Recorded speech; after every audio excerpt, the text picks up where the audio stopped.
चंद्रपूर जिल्ह्यातील कोळसा सिमेंट आणि कोल वॉशरीशी संबंधित प्रदूषण विषयक समस्या आणि इरई झरपट नद्यांच्या खोलीकरणाच्या मुद्द्यांवर प्रत्यक्ष आढावा घेण्यासाठी राज्याच्या पर्यावरण मंत्री पंकजा मुंडे आज चंद्रपूर जिल्ह्यात पोहोचल्या। त्यांनी कोळसा हाताळणी संयंत्र, कोल वॉशरी आणि नद्यांची स्वतः पाहणी केली।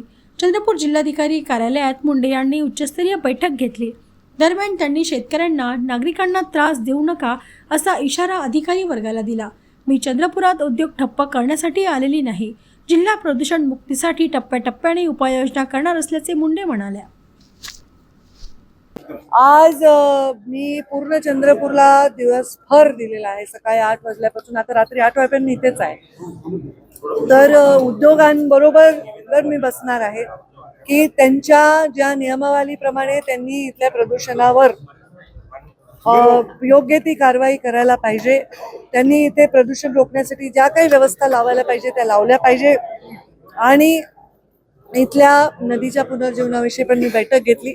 तर एकदम आल्यावर सर्व गोष्टी ठप्प करणे, बंद करणे हा उद्देश नसून आम्ही असा प्लॅन करतोय की 1 वर्ष, 3 वर्ष, 5 वर्ष असे टप्प्याटप्प्याने इथलं प्रदूषण कमी करण्यासाठी याच उद्योगांच्या समवेत बसून आणि अधिकाऱ्यांच्या समवेत बसून CSRच्या बरोबर विचार करून वेगवेगळ्या MPCBच्या माध्यमातून अजून काही जास्तीचे उपाययोजना करून प्रदूषण इथलं कमी करण्याच्या संदर्भात आम्ही नक्की फारच प्रभावी स्टेप्स घेऊ।